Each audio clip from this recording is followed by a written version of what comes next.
శ్రీ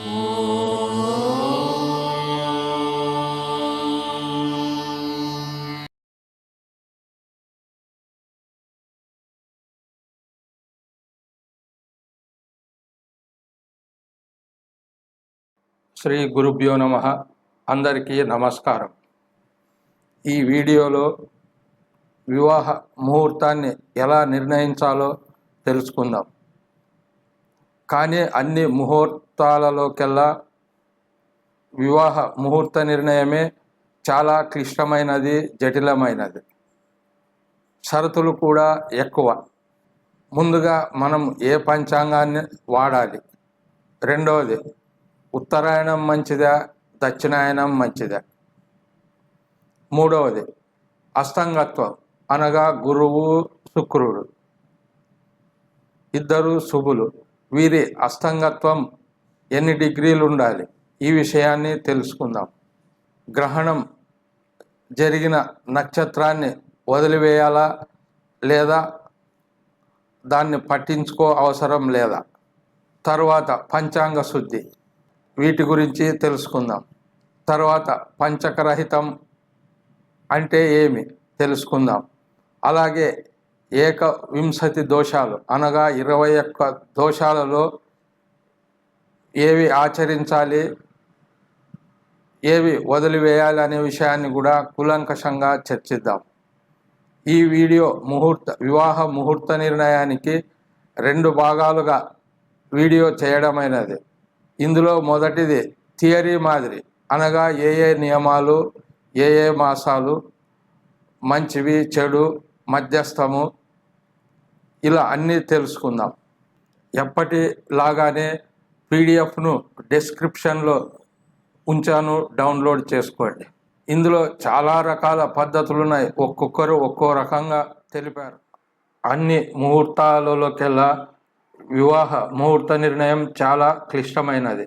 ఈ ముహూర్త నిర్ణయము ఒక్కో ప్రాంతానికి ఒక్కో రకము నియమ నిబంధనలు వేర్వేరుగా ఉన్నాయి. ఉదాహరణకు కోస్తా ప్రాంతం వారు రాత్రి లేదా తెల్లవారుజామున వివాహాలు చేస్తారు. ఇక మిగిలిన ఆంధ్ర, కర్ణాటక ప్రాంతాల వారు సూర్యోదయం తరువాతనే వివాహ ముహూర్తాలు నిర్ణయిస్తారు. కానీ ఏ శుభకార్యానికైనా రవి ఉన్నప్పుడు ముహూర్తాన్ని నిర్ణయించాలని పెద్దల విశ్వాసం. ఇప్పుడు వివాహ ముహూర్త నిర్ణయానికి కావలసిన నియమ నిబంధనలు లేదా పద్ధతి గురించి తెలుసుకుందాం. ఏ పంచాంగాన్ని అనుసరించి మనం ముహూర్తాన్ని నిర్ణయించాలి? మనం ఆచరించేది చాంద్రమానం కనుక దృక్సిద్ధాంత పంచాంగాన్నే వాడాలి. సూర్య సిద్ధాంత పంచాంగాన్ని వాడరాదు. ముందుగా కొన్ని జ్యోతిష్యుడు లేదా పండితుడు ఆచరించదగ్గ కొన్ని నియమాల గురించి కూడా చర్చిద్దాం. మొదటిది, ఒకరు పెట్టిన ముహూర్తాన్ని ఇంకొకరు ఆ ముహూర్తాన్ని సవరించడం కానీ లేదా బాగా లేదనడం కానీ చెప్పరాదు. 2, మధ్యాహ్నం 12:30 తర్వాత వివాహ ముహూర్తాన్ని నిర్ణయించరాదు. కానీ ఒక అవిజిర్ లగ్నానికి మాత్రము ఈ నియమం సడలింపు ఉంది. ఇక షరతులు లేదా నియమాల గురించి తెలుసుకుందాం. ముందుగా గ్రహణం సంభవించిన నక్షత్రమును నమోదు చేసుకోవాలి. అది చంద్రగ్రహణమైన సూర్యగ్రహణమైన ఏ నక్షత్రం ఉండగా జరిగిందో 6 నెలల వరకు ఆ నక్షత్రంలో ప్రత్యేకంగా వివాహ ముహూర్తాన్ని నిర్ణయించరాదు. 2, ఉత్తర దక్షిణ 2 ఆయనములందు కూడా వివాహ ముహూర్తాన్ని నిర్ణయించవచ్చు. కానీ దేవత ప్రతిష్టలకు మాత్రము పురుష దేవతలకు ఉత్తరాయణం మంచిది, స్త్రీ దేవతలకు ఉత్తర దక్షిణ 2 ఆయనములందు కూడా ప్రతిష్ట చేయవచ్చని శాస్త్రం చెబుతోంది. ఇక మాస నిర్ణయం. 4, గురు శుక్రుల అస్తంగత్వం. పంచాంగ నిర్ణయము, వారము, తిథి, యోగము, నక్షత్రము, కరణము, ఇవి 5 మంచివి అయి ఉండాలి. 6, తారాబలం. తార అనగా నక్షత్రం, నక్షత్ర బలము చూడాలి. 7, చంద్రబలము, లగ్నాలు. 9వది లగ్న బలము. 10, ఏకవింశతి దోషములు అనగా 21 రకాల దోషములు, వీటన్నిటినీ పాటించాలి. శుభ పుష్కరాంశ ఎలా కనుక్కోవాలి? 12 అభిజిత్ లగ్నము. ఇక గురు శుక్రుల అస్తంగత్వం. రవికి 10 డిగ్రీల ముందు వెనుక ఉన్నను అస్తంగత్వం అంటారు. రవి వెలుతురుకు లేదా వెలుగుకు గురు శుక్రుల వెలుగు భూమి మీదకు ప్రసరించదు. దీనినే అస్తంగత్వం అంటారు. ఇద్దరు శుభులు కనుక ఏ శుభకార్యమైనను గురు శుక్రుల అస్తంగత్వం చేయరాదని శాస్త్రం చెబుతోంది. మాసాన్ని ఎన్నుకుందాం. ముందుగా మాసాలు 12: చైత్రము, వైశాఖము, జ్యేష్ఠము, ఆషాఢము, శ్రావణ, భాద్రపద, అశ్వయుజ, కార్తీక, మార్గశిర, పుష్య, మాఘ, పాల్గొన. ఇక్కడ ఎరుపు రంగులో ఉన్నవి వివాహానికి పనికిరాని మాసములు. మిగిలినవి మధ్యస్థము, ఉత్తమమైనవి. అన్నీ కలిపి ఆచరించదగ్గ లిస్టులో ఉంచడమైనది. చైత్రమాసము. చైత్రమాసం 2 రకాలు. ఒకటి మీన చైత్రము, మేష చైత్రము. మీన చైత్రం అనగా రవి మీన రాశిలో ఉండగా చైత్రమాసం వస్తే అది మీన చైత్రం. ఒకవేళ రవి మేష రాశిలో ఉండగా చైత్రమాసం వస్తే అది మేష చైత్రం. మీన చైత్రంలో వివాహ ముహూర్తము నిర్ణయించరాదు. మేష చైత్రంలో ముహూర్త నిర్ణయము చేయవచ్చు. రెండవది జ్యేష్ఠమాసము. వధువు వరుడు ఇద్దరు జ్యేష్ఠులు అయినప్పుడు వీరికి మాత్రమే ముహూర్త నిర్ణయం చేయరాదు. వారిద్దరు జ్యేష్ఠులు జ్యేష్ఠమాసం జ్యేష్ఠ అవుతుంది కనుక వివాహం చేయరాదు. తిథులు: కృష్ణపక్షము, శుక్లపక్షము. పాడ్యమి, విదియ, తృతీయ, చవితి, పంచమి, షష్ఠి, సప్తమి, అష్టమి, నవమి, దశమి, ఏకాదశి, ద్వాదశి, త్రయోదశి, చతుర్దశి, పౌర్ణమి. కృష్ణపక్షం వస్తే అన్నీ అలాగే ఉంటాయి. 15వ తిథి మాత్రం అమావాస్య. ఏకాదశి మీద సందిగ్ధం ఉంది. ఎందుకనగా ఆ రోజు ఉపవాసమును పాటించే బ్రాహ్మణ వర్గం వారు ఏకాదశి నాడు ముహూర్త నిర్ణయం చేయరు. ఇది ఐచ్ఛికము. శుక్లపక్షంలో విదియ, తృతీయ, పంచమి, సప్తమి, దశమి, ఏకాదశి, త్రయోదశి ఇవి మంచి తిథులు. కృష్ణపక్షము విదియ, తృతీయ, పంచమి, సప్తమి, దశమి, ఏకాదశి ఇవి మంచివి. నక్షత్రాలు 3 వరుసలలో ఇవ్వడమైనది. 9 ఒక్కొక్క భాగానికి 3 వరుసలలో ఇవ్వడం. వీటిని నవకాలు అని కూడా అంటారు. అశ్వని, రోహిణి, మృగశిర, పునర్వసు, మగ, ఉత్తర, హస్త, చిత్త, స్వాతి, అనురాధ, మూల, ఉత్తరాషాఢ, శ్రవణ, ధనిష్ట, శతభిషం, ఉత్తరాభాద్ర, రేవతి ఇవి మంచి నక్షత్రాలు. వీటిలో ఏ శుభకార్యమైనను చేయవచ్చు. వారములు: ఆదివారము, సోమవారము, బుధవారము, గురువారము, శుక్రవారం. ఈ 5 వారములు మంచివి. కానీ ఆదివారం నాడు కూడా వివాహం చేయరాదనే శాస్త్రం చెబుతుంది. కానీ ఈరోజు అందరికీ సెలవు రోజులు కావడం వలన బంధువులు కలుస్తారనే ఉద్దేశం లేదా మిత్రులు కానీ కలుస్తారనే ఉద్దేశంతో ఆదివారాన్ని కూడా జరుపుకుంటున్నాం. కరణములు. ఇవి 11: భవ, బాలవ, కౌలవ, తైతుల, గరజి, వణిజ ఇవి మంచివి. ఎరుపు రంగులో ఉన్నవి విష్టి, శకుని, చతుష్పాత్, నాగవము, కింస్తుగ్నము ఇవి వివాహానికి పనికిరాని కరణములు. యోగాలు. అవి 27: ప్రీతి, ఆయుష్మాన్, సౌభాగ్యము, శోభనము, సుకర్మము, ధృతి, వృద్ధి, ధ్రువము, హర్షణము, సిద్ధి, వరియాన్, శివము, సాధ్యము, శుభము, బ్రహ్మము, ఇంద్రము ఇవన్నీ మంచివి. విష్కంభము, అతిగండము, శూలము, గండము, వ్యాఘాతము, వజ్రము, వ్యతిపాతము, పరిగ, సిద్ధం, శుక్లము, వైద్యుతి ఇవి వివాహానికి పనికిరాని యోగాలు. తారాబలం గురించి తెలుసుకుందాం. తారాబలం. తారనగా నక్షత్రం అనగా నక్షత్ర బలము. ఉదాహరణకు జన్మ నక్షత్రము ఉత్తర. మనము వివాహం చేయబోయే రోజు ఉత్తరాభాద్ర అనుకుందాం. అప్పుడు ఉత్తర నుండి ఉత్తర భాద్ర వరకు లెక్కించాలి. అలా లెక్కించగా ఉత్తర నుండి ఉత్తర భాద్ర వరకు 15వది అవుతుంది. ఈ సంఖ్యను 9చే భాగించాలి. అలా భాగించగా 6 శేషము మిగులుతుంది, అనగా 6వది సాధన తార మంచిది. ఇక్కడ ఎరుపు రంగులో ఉన్నవి చెడ్డవి. దీనిని వధూవరుల ఇద్దరికీ చూడాలి. ఇక వధూవరులకు ఇద్దరికీ రానవసరం లేదు. ఒక్కరికి మంచి నక్షత్రం వచ్చినా సరిపోతుంది. ఒక్క నైదన తార ఒక్కరికి వచ్చిన వివాహం చేయరాదు. విపత్ తార వచ్చిన కాయగూరలు దానమిచ్చి వివాహం జరపవచ్చు. ప్రత్యక్ తార వచ్చిన ఉప్పు దానమిచ్చి వివాహము జరపవచ్చు. ఇక 1 జన్మతార, సంపత్తార, క్షేమతార, సాధన తార, మిత్రతార, పరమమిత్రతార ఇవి మంచివి. విపత్తార, ప్రత్యక్ తార, నైదన తార చెడువి.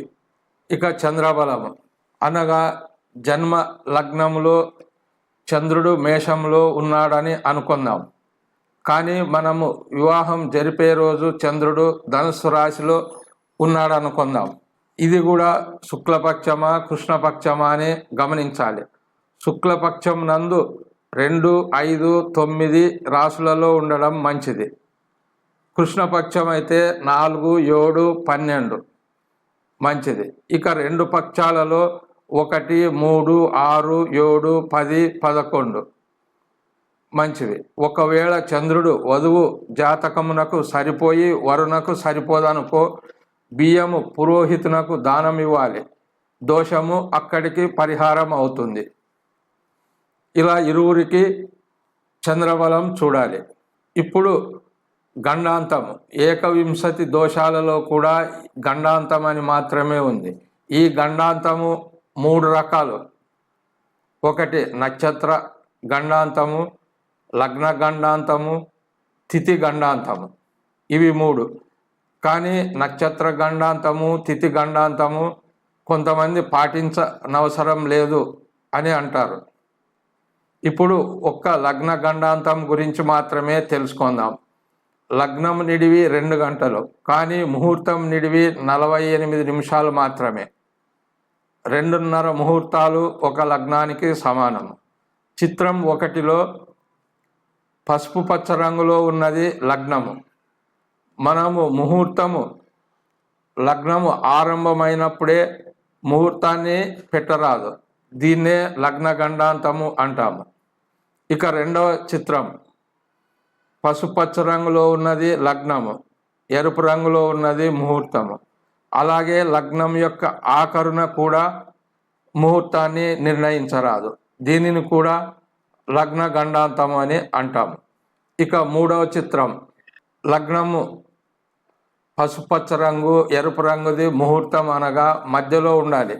కనీసము లగ్నము ఆరంభమైన తర్వాత 20 నిమిషాల తర్వాత ముహూర్త నిర్ణయాన్ని చేయాలి.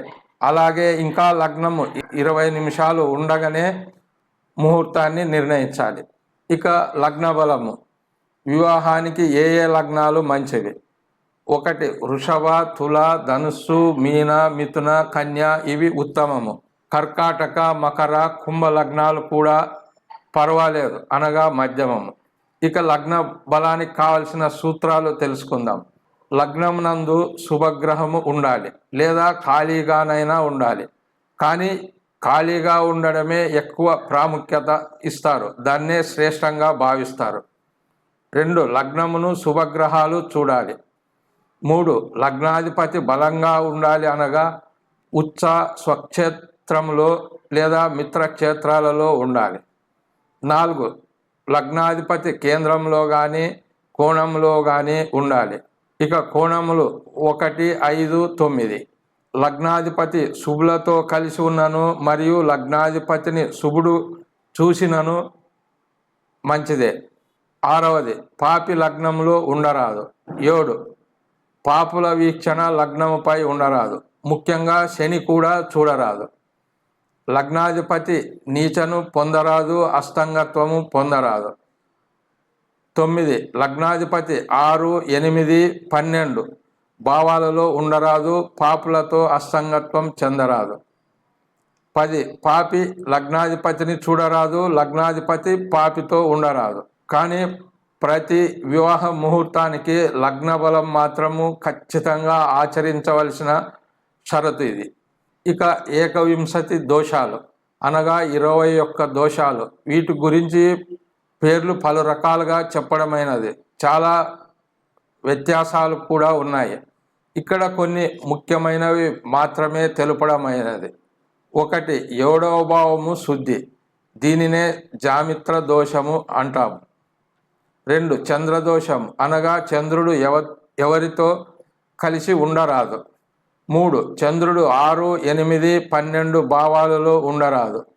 4 కుజాష్టమము, కుజుడు మనము వివాహం కొరకు పెట్టిన లగ్నమునకు 8వ భావంలో ఉండరాదు. 5 భృగు షట్కము, శుక్రుడు లగ్నం నుండి 6వ భావంలో ఉండరాదు. అలాగే వధూవరులకు నిర్ణయించిన ముహూర్తము జన్మలగ్నంనకు 8వ భావం కారాదు. 7 సూర్య సంక్రమణం ఉండరాదు, అనగా రవి ఒక రాశి నుండి మరొక రాశిలోకి ప్రవేశించే రోజు కూడా ఉండరాదు. ఇక మిగతా దోషాలను కూడా పాటిస్తే ముహూర్తమే దొరకదు. ఇక పంచకరహితం, తిథి, వార, నక్షత్ర, లగ్నముల సంఖ్యను 9చే భాగించిన శేషము 1, 2, 6, 8 రారాదు. అలా వచ్చిన తిథి, వార, నక్షత్రాలలో ఏదో ఒకటి సరిచేయవలెను. 3, 5, 7, 9, 0 ఈ సంఖ్యలు శేషము వచ్చిన మంచిది. ఇక 21 దోషాలు ఏవి తెలుసుకుందాం. 1 పంచాంగ శుద్ధి, సూర్య సంక్రమణం, కత్తరీ దోషం, చంద్రుడు 6, 8, 12 భావాలలో ఉండడం, ఉదయ అస్తమయ దోషము, వారజనిత దుర్ముహూర్తము, గండాంత దోషము, పాప షడ్వర్గాలు, భృగు షట్కము అనగా శుక్రుడు లగ్నమునకు 6లో ఉండడం, కుజాష్టమము, కుజుడు లగ్నానికి అష్టమంలో ఉండడం, దంపతుల లగ్నంనకు అష్టమము, రాశి విషఘటికా దోషము. 13 కునవాంశ అనగా పుష్కర నవాంశ కానిది కునవాంశ, వారదోషము, ఖర్జూర చక్ర సమాంఘ్రిక, గ్రహణోత్పాత, క్రూర గ్రహవిద్ద నక్షత్రము, క్రూర సంయుతం, అకాల గర్జిత వృష్టి, మహాపాత దోషం, 21 వైద్రుత దోషం. వీటన్నిటినీ పాటిస్తే వివాహానికి ముహూర్తము దొరకదు. వర్జ్యము, ఇక సుమారు వర్జ్యము 1 గంట 30 నిమిషాల పైనే ఉంటుంది. అటువంటప్పుడు ముహూర్తంలో సగం సమయంలోపు వర్జ్యము ముగిసిపోవాలి. ఎందుకంటే మంత్రపఠనము దాదాపు 20 లేదా 25 నిమిషాలు అవుతుంది. వర్జ్యము ముగిసిన వెంటనే మంగళ సూత్రధారణ జరుగుతుంది కనుక ఏ ఇబ్బంది ఉండదు. కానీ పూర్తిగా వర్జ్యమును వదిలివేయడమే శ్రేయస్కరము. ఇలా పసుపు రంగులో ఉన్నది వర్జ్యం అనుకుంటే, ముహూర్తం ఎరుపు రంగులో ఉన్నది అనుకుంటే అలా వర్జ్యం సగం కంటే ముందు వర్జ్యం అయిపోవాలి. ఇలా వర్జ్యాన్ని కూడా విధిలేని పరిస్థితులలో వాడుకోవచ్చు. ఇప్పుడు పుష్కరాంశ గురించి తెలుసుకుందాం. పుష్కరాంశ అనేది జ్యోతిష్యంలో చాలా శుభప్రదమైన భాగం. ముహూర్తం మరియు జన్మకుండలి విశ్లేషణలో దీనికి ప్రత్యేక ప్రాధాన్యం ఉంది. పుష్కరాంశ అనగా ప్రతి రాశిలో కొన్ని ప్రత్యేక డిగ్రీలు ఉంటాయి. ఆ డిగ్రీలలో గ్రహం లేదా లగ్నం ఉంటే శుభ ఫలితాలు ఎక్కువగా ఇస్తుంది, దోషాలను తగ్గిస్తుంది, శుభకార్యాలకు అనుకూలంగా మారుతుంది. సరళంగా చెప్పాలంటే రాశిలో ఉన్న పవిత్రమైన శుభభాగం పుష్కరాంశ. ప్రతి రాశిలో 2 పుష్కర నవాంశలు ఉంటాయి. అంటే ప్రతి రాశిలో 2 ప్రత్యేక నవాంశ భాగాలు శుభప్రదంగా ఉంటాయి, మంచివి. మిగిలిన వాటిని కునవాంశ అని అంటాము. కునవాంశలకు పాపులు అధిపతులు. ఇది 21 దోషాలలో ఇది ఒకటి. ఒక్కో రాశిలో 9 నవాంశాలు ఉంటాయి. ఒక్కో నవాంశ 3 డిగ్రీల 20 నిమిషాలు. ఇంకా మనం లగ్నం నిర్ణయించినప్పుడు ఆ పుష్కరాంశాలలో శుభగ్రహం ఉంటే చాలా మంచిది. మనకు ముహూర్త నిర్ణయానికి శుభ పుష్కరాంశ ముఖ్యము. పుష్కరాంశంలో ఎవరు ఉన్నా పట్టింపు అవసరం లేదు. ఇక మేషరాశిలో 21 డిగ్రీల దగ్గర భరణి నక్షత్రం 3వ పాదం. ఇది తులానవాంశ అనగా శుక్రునికి చెందినది తులానవాంశ. వృషభ రాశిలో 14 డిగ్రీల వద్ద రోహిణి 2వ పాదం వృషభ నవాంశ. ఇది కూడా శుక్రునికి చెందిందే. మిథున రాశిలో పునర్వసు 2వ పాదము వృషభ నవాంశ. ఇది కూడా శుక్రునికి చెందినది. కర్కాటక రాశిలో 7 డిగ్రీలు పుష్యం 2వ పాదం కన్యా నవాంశ అనగా బుధునకు చెందినది. సింహరాశిలో 21 డిగ్రీలు పుబ్బ 3వ పాదము తులా నవాంశ. కన్యా రాశిలో 14 డిగ్రీలు హస్త 2వ పాదము వృషభ నవాంశ. తులారాశిలో 24 డిగ్రీల వద్ద విశాఖ 2వ పాదం వృషభ నవాంశ. వృశ్చిక రాశిలో 7 డిగ్రీలు అనురాధ 2వ పాదము కన్యా నవాంశ. ధనురాశిలో 21 డిగ్రీలు పూర్వాషాఢ 3వ పాదము తులా నవాంశ. మకర రాశిలో 14 డిగ్రీలు శ్రవణ 2వ పాదం వృషభ నవాంశ. కుంభరాశిలో 24 డిగ్రీలు పూర్వభాద్ర 2వ పాదం వృషభ నవాంశ. మీనరాశిలో 7 డిగ్రీలు ఉత్తరాభాద్ర 2వ పాదము కన్యా నవాంశ. అగ్నితత్వ రాశులు మేషము సింహము ధనుస్సు. 7 తుల 9 ధనుస్సు భూతత్వము. వృషభ కన్య మకర. 3 మీన 9 వృషభ. వాయువు మిథునం తుల కుంభ. 6 మీన 8 వృషభ. జల కర్కాటకం వృచ్చికం మీనం. 1 కర్కాటకము 3 కన్య. ఉదాహరణకు భూతత్వ రాశుల లగ్నాలను అనగా వృషభ లగ్నమును ఎన్నుకున్నామంటే మీన లేదా వృషభ పుష్కరాంశాలను ఎన్నుకోవాలి. ఇందులో ఉన్న రహస్యం ఏమనగా శుభులు ఆధిపత్యం పొందిన రాశులనే ఎన్నుకోవాలి. ఇక అభిజిత్ లగ్నం గురించి తెలుసుకుందాం. సూర్యోదయం నుండి 8వ ముహూర్తము అభిజిత్ లగ్నము. ఉదాహరణకు సూర్యోదయం ఉదయం 6 గంటలకు అనుకుంటే 8వ ముహూర్తము 6 గంటల 24 నిమిషాలు అనగా అప్పుడు ఉదయం 6 గంటలు మరియు 6 గంటల 24 నిమిషాలు అనగా 12 గంటల 24 నిమిషాలు.